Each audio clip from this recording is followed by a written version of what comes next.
Saudi আরবে যে museum রয়েছে রাসূল সাল্লাল্লাহু আলাইহি ওয়াসাল্লামের রওজা সংশ্লিষ্ট, সেখানে আমরা দেখেছি রাসূল সাল্লাল্লাহু আলাইহি ওয়াসাল্লামের ব্যবহৃত অনেকগুলো জিনিস মানুষকে দেখানোর উদ্দেশ্যে রেখে দেওয়া হয়েছে। জি, জি। তো এগুলো কি এই মাসালার আওতায় আসবে কিনা?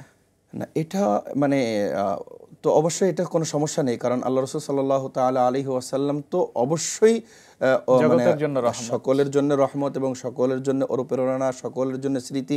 রসুলের প্রত্যেকটা ব্যবহৃত জিনিস এটা আমাদের জন্য থাকতে পারে, কিন্তু দেখুন, কিন্তু সেই বিষয়টাও যদি সৌদি কর্তৃপক্ষ আল্লাহ রাসূল সাল্লাল্লাহু আলাইহি ওয়াসাল্লামের অনেক বিষয় কিন্তু আগে ছিল, সেগুলো কিন্তু ধ্বংস করে দিয়েছে, নষ্ট করে দিয়েছে। শিরকের সম্ভাবনা শিরকের আছে। যদি একটা মূল বিষয় হলো, শিরকের যদি কোনো ধরনের সম্ভাবনা থাকে, সেটা রসুলের হোক অথবা অন্য কারোর হোক, সেটা কোনো অবস্থায় সেটা বৈধ হবে না। আর যদি এই টাইপের সম্ভাবনা না থাকে, তাহলে সেটা রসুলের হোক সাল্লাল্লাহু তাআলা আলাইহি ওয়াসাল্লাম অথবা অন্য কারো হোক, তাতে কোনো সমস্যা নেই।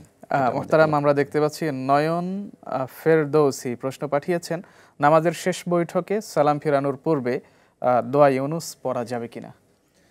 নামাজের শেষ বৈঠকের পূর্বে ফরজ নামাজের মধ্যে এমন কোনো মানে নাই, আমল নেই। যেহেতু ফরজ নামাজে আমরা নিয়মিত কোনো আমল দেখি না, আমল দেখি না, তারতিব দেওয়া আছে, সেই তারতিবের মধ্যে এমনটা নাই। জি মোহতারাম, একটা ফোন নিব আমরা। জি অবশ্যই। আসসালামু আলাইকুম ওয়া রাহমাতুল্লাহ। প্রিয় দর্শক, কে বলছেন? হুজুর, আমার স্বামী খুব বকিল, মানে টাকা পয়সা তাই সন্তানের প্রতি খরচ করতে চায় না।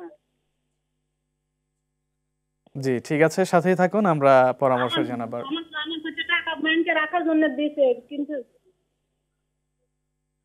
জি জি টাকা আমি খরচ করে ফেলেছি, আমার কি কোনো গুনাহ হবে? আমানত খেয়ালত করেছি, গুনাহ হবে হুজুর? জি জি সাথেই থাকুন, আমরা জানাবো। মোহতারাম দুটি প্রশ্ন করেছেন, আমরা দ্বিতীয় প্রশ্নের উত্তর আগে জানবো, যে তিনি আমানত খেয়ানত করেছেন, এখন কোনো গুনাহ হবে কিনা। আমানত হিসেবে রেখেছেন কিনা, এটা হলো প্রথম প্রশ্ন। আমানত হিসেবে যদি রেখে থাকেন, যদি বলে থাকে এটা তোমার কাছে আমানত, তাহলে তো গুনাহ হবে। কিন্তু এটা স্বামীর সম্পদ স্ত্রীর কাছে সর্বাবস্থায় আমানত নয়, এটা কিন্তু আমাদের বুঝতে হবে। স্ত্রী কিন্তু ঘরের দাসী নয়, এটা কিন্তু আমাদের জানতে হবে। স্ত্রীর কিন্তু স্বামীর ঘরের সম্পদের মধ্যে অধিকার আছে।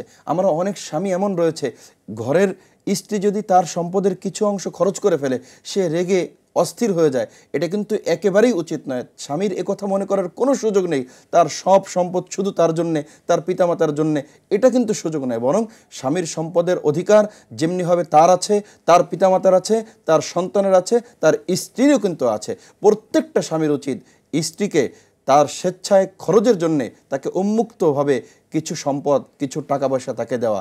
আজকে আমাদের সমাজে এই প্রবণতা নাই বিধায় আজকে বোন কতটা অসহায়ত্ব কণ্ঠে এই কথা জানতে চেয়েছেন। অথচ একটা নারী একটা স্বামীর ঘরে কিভাবে কষ্ট করে, কতটা শ্রম সে দেয়, কেন আজকে তাকে এই প্রশ্ন করতে হবে? ইসলামে কি অবশ্যই অধিকার আছে? ইসলাম নারীকে যেই মর্যাদা দিয়েছে, স্বামীর উচিত, প্রত্যেকটা স্বামীর উচিত স্ত্রীদেরকে হাত খরচ দেওয়া। আজকে এই প্রবণতা থেকে দূরে আসার কারণে কিন্তু আজকে বোন এই প্রশ্নটা করেছে।